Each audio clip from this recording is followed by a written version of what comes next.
Et bienvenue à toutes et à tous. Merci d'être présents ce matin. On est une petite quinzaine normalement à suivre ce webinaire. Donc merci à tous et puis merci pour votre fidélité parce qu'il y a des gens qui reviennent à chaque session, donc ça fait plaisir. Euh, alors le sujet du jour, on va parler de l'intelligence artificielle. Alors aujourd'hui, dans le cadre de la communication digitale, hein, voilà, on va explorer ensemble comment l'intelligence artificielle peut être votre meilleur allié en communication. Alors, on va pas se mentir, hein, l'IA, ça peut faire un peu peur parfois, hein. On imagine, voilà, des robots qui prennent le contrôle, etc. Mais en réalité, c'est un super outil puissant qui peut vous faire gagner du temps dans vos tâches quotidiennes.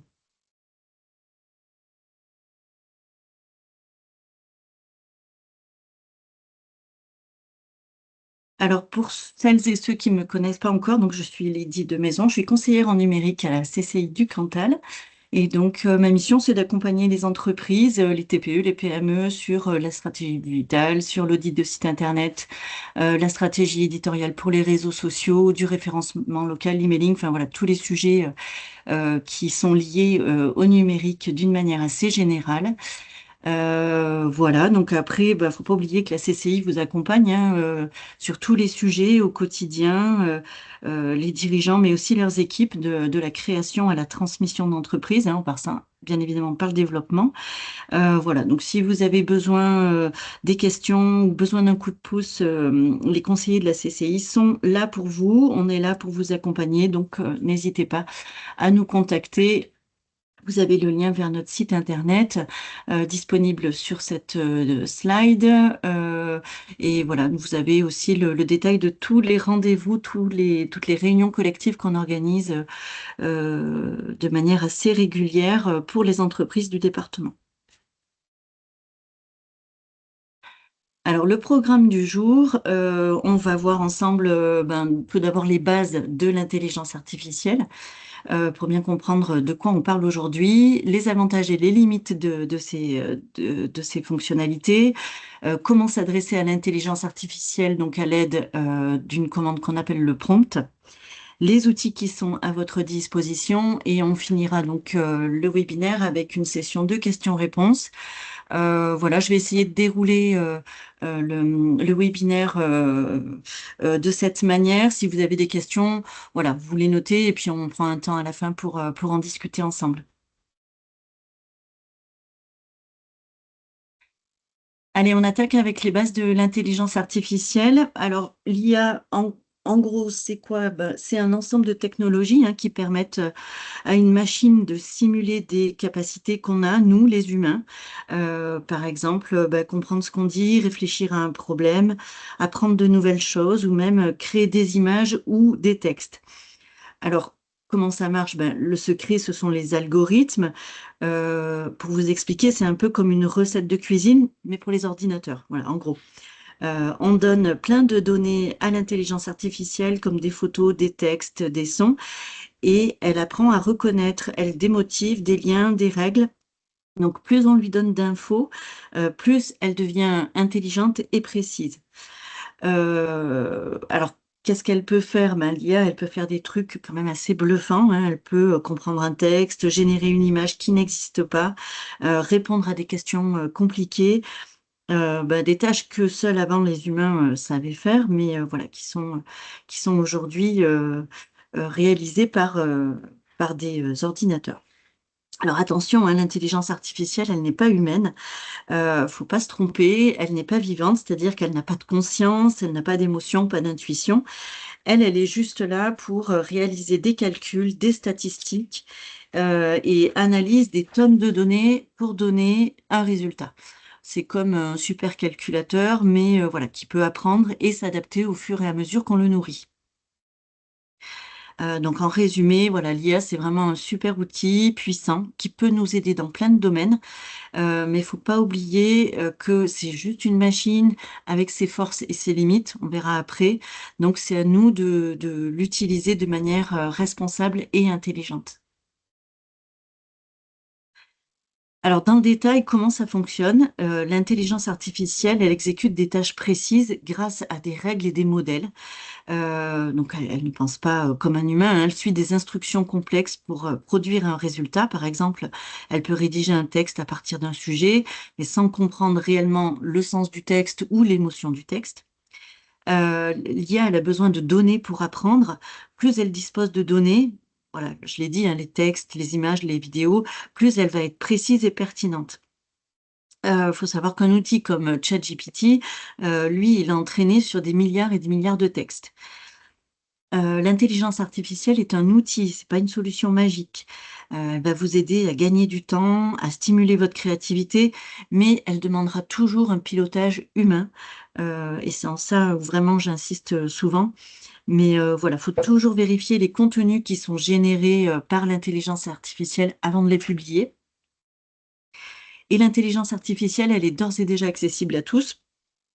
On n'a pas besoin d'être un expert en technologie pour s'en servir, parce que de plus en plus, hein, les outils sont simples, intuitifs, gratuits, peu coûteux. Alors dans une mesure, dans une moindre mesure, mais voilà, il y a de tout et elle est vraiment, accessible et disponible, à tous. Ce qu'il faut retenir, c'est que vraiment l'intelligence artificielle, elle est partout. Elle est devenue une composante intégrante, hein, dans notre vie quotidienne. Elle alimente nos moteurs de recherche. Toutes les recommandations de produits en ligne quand on est, sur, votre moteur de recherche préféré, c'est l'intelligence artificielle, c'est l'algorithme derrière. Les assistants virtuels qu'on trouve maintenant sur les sites internet, les voitures autonomes, mais ne serait-ce que votre GPS, hein, ça fait partie aussi, de l'intelligence artificielle. Malgré tout, malgré toutes ces avancées, ben, l'IA, elle soulève des questions éthiques, assez importantes, notamment en ce qui concerne, ben, la protection de la vie privée, la sécurité. Ça peut avoir aussi un impact sur l'emploi, voilà, donc tout ça, c'est des choses qu'il faut garder en tête. Et c'est d'ailleurs ce qu'on va voir, sur le chapitre suivant, c'est les avantages et les limites de l'intelligence artificielle. Alors, on va commencer par les avantages, puisqu'on est là quand même pour parler de ça. Les avantages de l'intelligence, artificielle, elle va, automatiser des tâches, chronophages. Par exemple, ça va être un vrai gain de temps sur la rédaction de contenu, sur de la réponse à vos clients, sur la création de visuels. Elle peut, par exemple, vous générer une publication Facebook en quelques secondes. Elle peut stimuler votre créativité en proposant des idées, des textes ou des visuels qui peuvent venir inspirer de nouvelles, campagnes, d'email, par exemple. Elle peut, vous aider à trouver des slogans ou des concepts, d'affiches ou de visuels. Elle est accessible et assez simple, hein, d'utilisation, parce que je l'ai dit, hein, les outils sont intuitifs, même pour les débutants, on arrive à se servir de ces outils-là assez facilement. Heu et une réduction des coûts parce que ça limite, des fois le recours à des prestataires extérieurs assez coûteux. Alors ça remplace pas effectivement, l'expertise que peut avoir, un humain ou un expert, hein, sur un sujet en particulier. Mais sur des tâches, ponctuelles, ça peut très bien, réduire le coût de certaines prestations annexes. Alors les limites, qu'on peut noter, et les précautions à connaître en termes d'intelligence artificielle, ben, ça va être la qualité, hein, de la réponse. C'est-à-dire que, l'intelligence artificielle, elle fait ce qu'on lui demande. Rien de plus. C'est-à-dire qu'une mauvaise consigne va forcément donner un mauvais résultat. Elle peut proposer des contenus parfois imprécis ou faux. Elle invente ou propose des informations erronées, donc dans ces cas-là, on parle d'hallucination.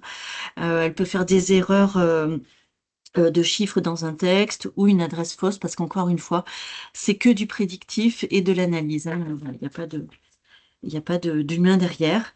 Ça peut être un risque aussi sur la confidentialité des données, donc il faut toujours éviter d'intégrer des données sensibles ou confidentielles dans ces outils-là, hein. On évite, d'injecter des données, confidentielles. Donc on évite de coller un fichier client, par exemple, dans ChatGPT et de toute façon, pour l'avoir testé, hein, parce que moi j'aime bien, je suis curieuse, donc j'aime bien aller voir où vont les outils.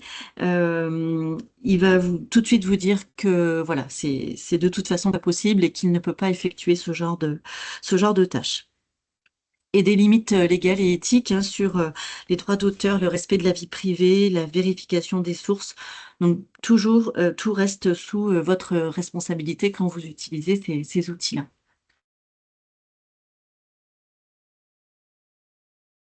Alors les bonnes pratiques qu'on peut voir pour bien utiliser l'intelligence artificielle, ben, toujours relire et valider le contenu généré, je vous l'ai déjà dit, mais il faut vraiment être vigilant et rester le garant de la qualité et de la véracité des informations qui sortent de ces outils-là.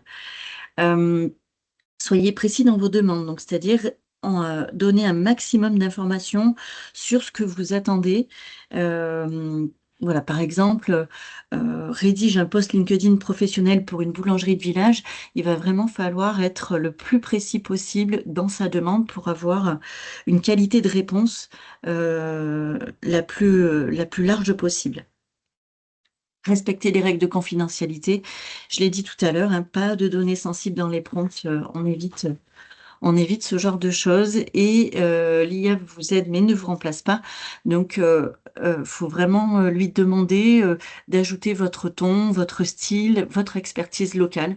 On peut lui demander de répondre sur un ton précis ou on peut lui donner également des données, des éléments de contexte qui va lui permettre de répondre dans votre style. Voilà. Et alors justement, pour s'adresser à l'intelligence artificielle, on utilise une commande qui s'appelle le prompt. Et on va voir tout de suite qu'est-ce que c'est qu'un prompt. Donc c'est vraiment la consigne ou une question que vous donnez à une intelligence artificielle pour obtenir une réponse. C'est vraiment la clé pour obtenir un bon résultat, car plus vous êtes clair et précis, plus l'intelligence artificielle va vous fournir une réponse pertinente. Et donc pour ça, il y a des règles d'or à respecter. La première, c'est qui, quoi, pour qui, pourquoi. On va lui donner un contexte en fait dans lequel l'intelligence artificielle doit répondre. Je vous donne un exemple. Tu es community manager, alors on a le droit de tutoyer l'intelligence artificielle. Après, c'est au goût de chacun. Tu es un community manager, crée un post LinkedIn professionnel pour promouvoir un événement sportif à Saint-Flour, par exemple. Donc ça, en fait, on va lui donner le contexte dans lequel il doit réfléchir et formuler une réponse. On va lui donner le ton et le style qui est attendu. Le ton, ça peut être un ton formel, un ton amical, un ton dynamique, un ton professionnel. Et donc, dans le prompt, on va lui écrire, adopte un ton convivial et engageant. On va lui préciser également le format de la réponse. Est-ce qu'on veut un texte court? Est-ce qu'on veut plutôt une liste à puces? Est-ce qu'on veut plutôt une accroche publicitaire? Voilà, donc par exemple, on va lui dire réponds en 3 phrases courtes avec un style accrocheur et publicitaire. Et ça va canaliser en fait l'intelligence artificielle pour donner la bonne réponse. Et on peut également lui ajouter des exemples ou des inspirations. Ça va aider l'IA à mieux comprendre votre besoin. Ne serait-ce qu'une capture d'écran d'une publicité qui vous a tapé dans l'œil et sur lequel vous voulez vous inspirer. Elle va pouvoir lire cette capture d'écran et fournir le texte ben, qui va répondre parfaitement à votre question.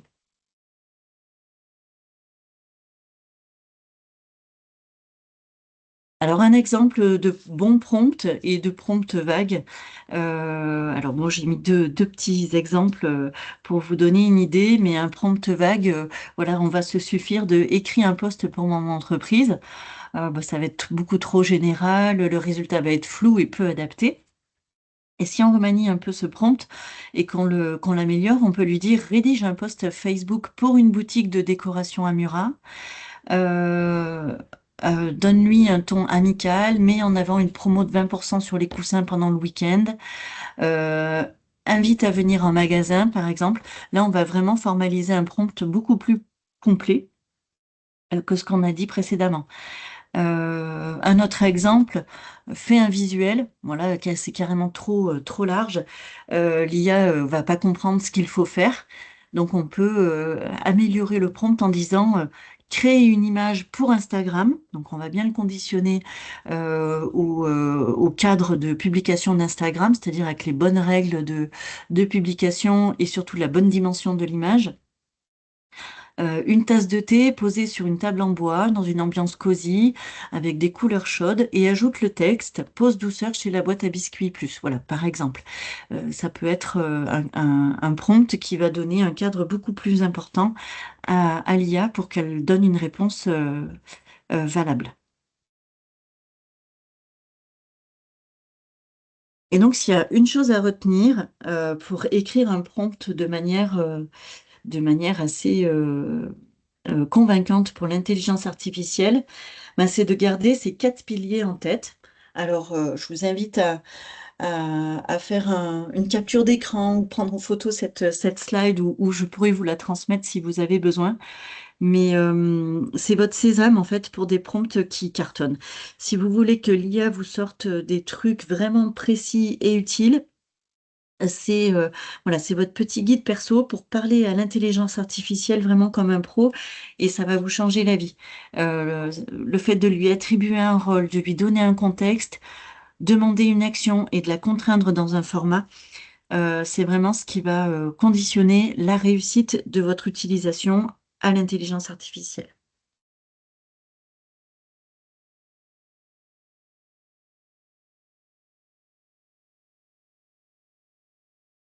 Donc pour utiliser l'intelligence artificielle, je vais vous montrer les outils qui sont à disposition. Alors, j'ai fait une sélection, hein, c'est pas du tout exhaustif parce que des outils d'intelligence artificielle, vous vous doutez qu'il en existe énormément. Je vous ai sélectionné les principaux, ceux qui sont peut-être les plus connus aussi et ceux qui me paraissent être aussi le plus facile d'accès. Donc après, à vous de les tester, à vous de faire votre propre avis sur la question, mais voilà, je pense que vous avoir fait une sélection sur les solutions qui me paraissent les plus pertinentes. Donc ici, je vous ai regroupé 5 solutions faciles à tester pour commencer. Elles sont toutes accessibles gratuitement et après de manière plus développée avec des comptes payants. Mais vous pouvez déjà faire pas mal de choses avec sans forcément payer. Alors la première, c'est ChatGPT. C'est sans doute le plus connu et aussi le plus simple à prendre en main. Il suffit d'aller sur le site chatgpt.com, vous créez un compte OpenAI gratuitement et vous pouvez commencer à discuter avec lui comme si vous écriviez à quelqu'un. Voilà, donc il est assez facile. On peut l'utiliser sur version PC et version application mobile. Ça, c'est valable bien évidemment pour tous les outils que je vais vous citer aujourd'hui. Ensuite, on a Copilot, donc de chez Microsoft. Il est en général intégré à son environnement Windows, donc on peut le reconnaître et le trouver dans son environnement avec le petit logo que vous avez à l'écran. C'est intégré voilà, à des outils hein, comme Word, Excel, mais aussi Outlook. Donc voilà, vous pouvez l'utiliser d'une manière aussi différenciée en ligne hein, sur copilot.microsoft.com. C'est pratique hein, si vous utilisez déjà pardon, l'environnement Microsoft avec un compte gratuit. La troisième option, c'est Gemini, donc avec Google, donc c'est dans l'environnement de Google. Si vous utilisez souvent Google Docs, Gmail ou même votre navigateur Google Chrome, c'est vraiment très complémentaire, hein. Vous vous connectez avec un compte Google sur gemini.google.com et c'est parti. Vous avez plein de raccourcis et d'accès à Gemini via votre navigateur Chrome. Ensuite, on a le chat. Alors le chat, c'est Cocorico, hein, c'est l'intelligence artificielle française. Elle est développée par la société Mistral.ai. Donc c'est une IA française. Si vous voulez un outil made in France, c'est celui-ci qu'il faut utiliser, notamment sur Le point de vigilance sur la protection des données, hein, que je vous ai donné tout à l'heure, c'est toujours mieux d'utiliser des outils français par rapport à ça. Et là, de la même manière, on l'utilise assez facilement. On se rend sur le site internet de Le Chat, et donc on crée un compte de manière assez simple. L'interface, elle est assez sobre, mais tout aussi efficace finalement que les autres. Donc je vous invite à le tester, pardon. Et enfin, sur cette slide, on a un outil qui s'appelle Perplexity. Alors lui, il est génial si vous cherchez une intelligence artificielle qui va vous donner des réponses bien sourcées. Il vous met en fait directement les liens de ces sources, ce qui est assez pratique, hein, pour vérifier ces infos. Et vous pouvez l'utiliser sans créer de compte sur perplexity.ai, même si c'est mieux de s'inscrire pour garder l'historique des recherches, puisque, comme je vous l'ai dit, hein, il se nourrit au fur et à mesure de ce que vous lui demandez. Donc voilà, pour avoir l'historique, c'est quand même assez pratique. Voilà, donc en résumé, ces 5 outils sont assez différents, chacun avec sa spécialité, mais tous assez faciles à tester. Voilà, vous pouvez les utiliser d'ores et déjà après le webinaire si vous voulez. Les outils sur la création d'images. Donc voilà, on va parler un peu de cet aperçu des outils de création d'images par l'intelligence artificielle. Donc, en tant que professionnel, vous savez que l'image, c'est crucial. Et là, on a un panel d'outils qui peuvent vraiment nous aider à booster notre créativité et notre communication. Alors, le premier, là, c'est pareil, hein, c'est une sélection non exhaustive. Le premier, c'est Copilot Designer. C'est un des plus simples à utiliser. Il est assez direct et efficace, intégré à l'environnement Microsoft, hein, comme Copilot. Il est parfait pour faire des maquettes rapides, des visuels assez simples. Il est idéal pour ceux qui n'ont pas forcément de compétences techniques et pointues en la matière. Ensuite, vous avez Lexica Art, c'est un outil orienté plutôt artistique. Euh, il y a des crédits gratuits mensuels, hein, qui se renouvellent tous les mois. Donc, ça peut être intéressant pour des entreprises qui veulent des visuels un peu uniques, un peu originaux. Voilà, avec un rendu un petit peu plus artistique que les autres. Ensuite, on a Midjourney. C'est un outil qui est assez connu aussi et qui est assez haut de gamme.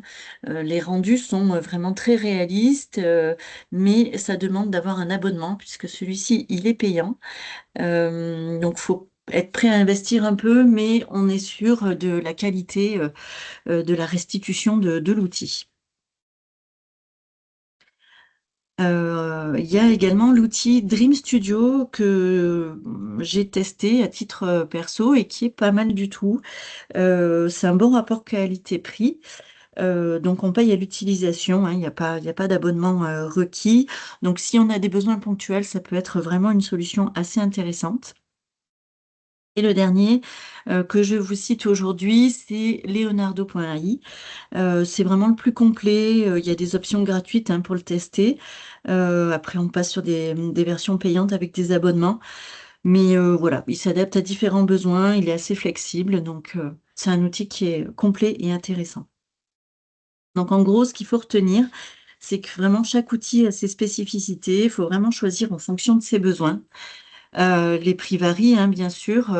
Il y en a des gratuits, il y en a qui sont sur abonnement, il y en a qui sont sur paiement à l'utilisation. Donc, en fonction de son budget, on peut faire son choix.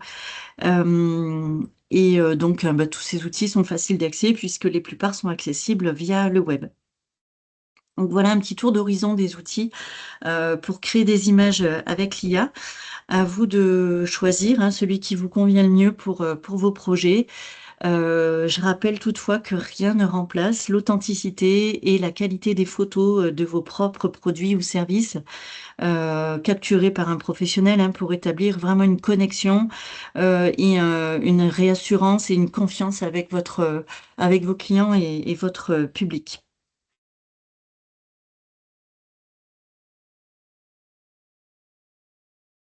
On va rentrer dans la dernière partie donc, du webinaire. Et je vais vous donner des idées sur l'utilisation de l'intelligence artificielle pour la communication digitale d'une entreprise. Alors, c'est que des exemples, mais après, vous pouvez les adapter à vos propres entreprises, vos propres activités. Je sais pas si on a le temps de cliquer sur les liens, mais en fait, je vous enverrai le support, au moins à ceux qui sont présents aujourd'hui, et ça vous ouvre un lien dans ChatGPT et ça vous donne en fait un prompt qui est déjà rédigé, que vous pouvez copier et coller dans votre compte avec votre intelligence artificielle et adapter en fonction de votre entreprise. Donc, par exemple, le premier, c'est créer un calendrier éditorial. Donc, on peut demander à l'intelligence artificielle de nous donner des idées là-dessus. On peut lui demander de nous écrire une légende pour une publication sur Instagram, d'écrire un script pour réaliser une vidéo promotionnelle, par exemple. On peut lui demander également, l'interroger sur des idées pour des noms de sites e-commerce. Quand on est dans une phase de création de site internet, on peut interroger l'intelligence artificielle à ce propos. Toujours dans l'idée de créer son site, on peut lui demander une rubrique FAQ, donc c'est les questions fréquentes sur son site de vente en ligne pour créer du contenu, en fait, une page FAQ sur son site. On peut lui demander aussi de nous rédiger ou de nous aider à rédiger une rubrique Qui sommes-nous? Voilà, en détaillant un peu les services que propose l'entreprise ou les produits qui sont vendus dans le magasin. Ça donne vraiment quelque chose, des résultats assez pertinents. Alors, d'autres idées sur la création de contenu écrit. Alors, vous voyez hein, à l'écran, les prompts sont plutôt courts sur la partie droite de l'écran, mais tout ça, c'est des idées et après, c'est à vous de les adapter et de les compléter en fonction de vos besoins. Donc, on peut lui demander, par exemple, de rédiger un article de blog optimisé SEO. Alors, pour rappel, le SEO, c'est en anglais Search Engine Optimization. Donc, c'est toutes les techniques de référencement naturel qu'on peut faire sur un site internet et d'une manière générale sur le web pour référencer son site internet et son activité. Donc, on peut lui demander de nous rédiger un article de blog pour son activité. Voilà, donc par exemple, rédiger un article sur les avantages des produits locaux pour les consommateurs soucieux de l'environnement. On va lui demander de créer un post LinkedIn engageant pour promouvoir son produit. On va lui demander d'écrire un email promotionnel pour annoncer une vente flash sur les collections d'été, par exemple. On va lui demander de nous générer des idées de titres accrocheurs pour un article de blog sur les tendances vestimentaires pour l'année 2025. On peut lui demander de rédiger une série de posts pour annoncer le lancement d'un nouveau produit ou d'un nouveau service. On peut lui demander aussi d'écrire un scénario de chatbot pour répondre aux questions fréquentes des clients sur, par exemple, les modalités de livraison. Donc vraiment, voilà, tout ça, ce sont que des idées, à vous de les prendre en main et de les adapter surtout à votre activité. Ça peut être utile pour la création de contenu visuel, donc à l'aide des outils hein, que je vous ai donnés tout à l'heure. On peut lui demander de générer des idées de visuels, par exemple pour une campagne publicitaire sur Instagram, en mettant en avant un produit ou un service. On peut lui demander de créer un script pour une vidéo explicative. Voilà, il faut savoir que l'intelligence artificielle peut créer de l'image, mais peut aussi maintenant créer de la vidéo. Donc il y a des outils hein, qui peuvent le faire. Donc faut pas hésiter à s'en servir. Et on peut lui demander de générer des idées de story Instagram aussi pour promouvoir son activité ou son offre. Voilà, donc c'est des outils que vous avez à disposition. J'en ai pas parlé tout à l'heure, mais il y a des outils de création graphique comme Canva, j'en ai parlé lors du dernier webinaire, qui sont assez pratiques hein, pour la communication digitale d'une entreprise. Et bien évidemment, cet outil-là est boosté à l'intelligence artificielle pour vous aider à créer des contenus voilà, de plus en plus optimisés et de plus en plus performants après en termes de qualité. On peut utiliser l'intelligence artificielle aussi pour la gestion de sa communauté. C'est-à-dire qu'on peut l'interroger pour s'aider à rédiger des réponses personnalisées aux commentaires sur un post Facebook, par exemple, ou pour répondre aux avis clients.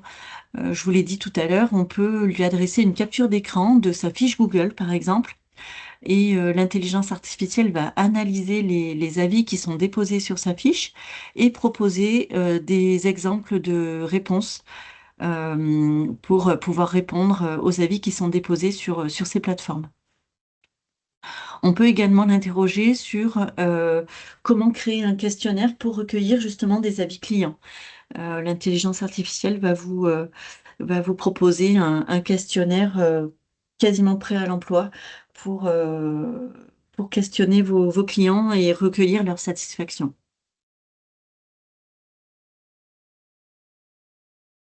On peut s'en servir également dans un but d'analyse et de stratégie.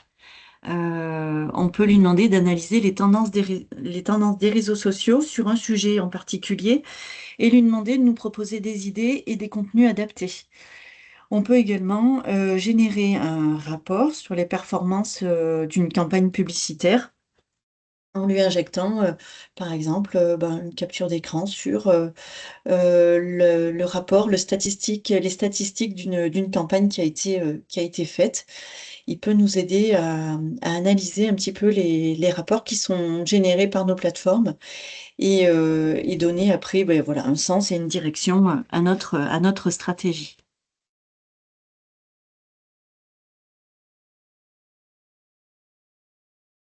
Ben, il est 9 heures, j'ai déjà terminé la présentation. On va se garder un petit temps après pour les questions-réponses, mais je voulais juste faire une petite parenthèse sur une opération nationale CCI France, puisque CCI France a mis en place une opération avec le soutien de l'État, des actions de sensibilisation et des accompagnements à destination des TPE-PME pour vraiment les aider à tirer profit de l'intelligence artificielle. Euh, donc via des accompagnements, via des actions de sensibilisation. Donc ce webinaire ce matin en fait partie. Donc tout ça, ce sont des dispositifs qui visent à surmonter les trois obstacles identifiés à l'intégration de l'intelligence artificielle dans les TPE et les PME, notamment la méconnaissance du potentiel de l'intelligence artificielle pour les entreprises en général, hein, et des cas d'usage pertinents et applicables. Souvent, la difficulté aussi à prioriser un cas d'usage ou à identifier une solution à déployer pour son entreprise et un manque de compétences techniques pour la gestion de projets de transformation de l'IA. Donc voilà, les CCI sont mobilisés à ce niveau-là pour accompagner les entreprises dans leur digitalisation et dans l'utilisation de l'intelligence artificielle de manière quotidienne.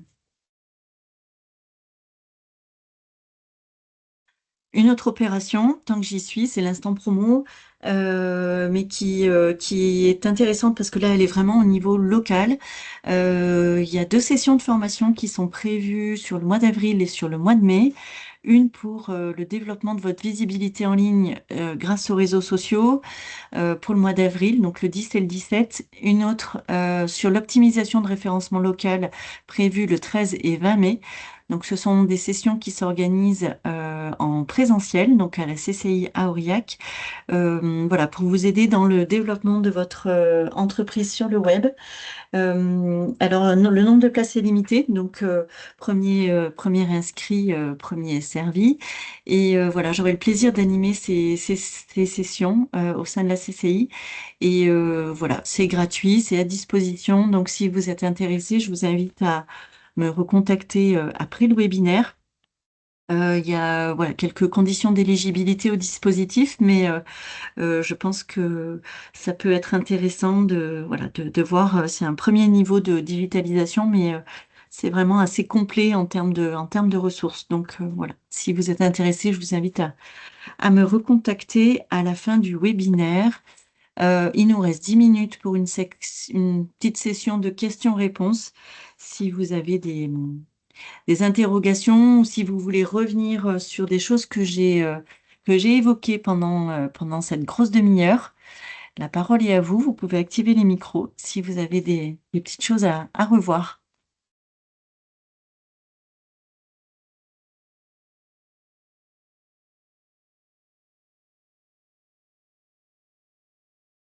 Moi, vous pouvez me mettre un petit mot dans la conversation de la réunion si la prise de parole n'est pas possible,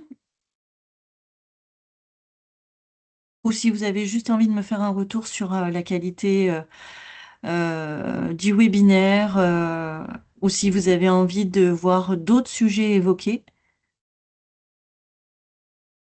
Je suis preneuse de tous les retours, les bons comme les moins bons.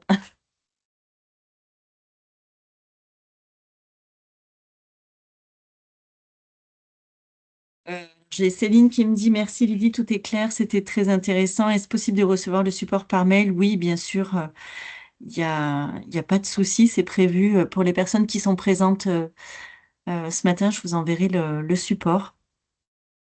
Karine, concis, efficace, utile et pro, merci. Merci à vous pour votre retour, ça fait plaisir.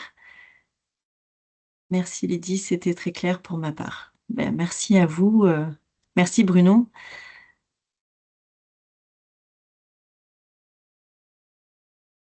Bon, a priori, il y a pas de questions, c'est que tout était clair pour tout le monde.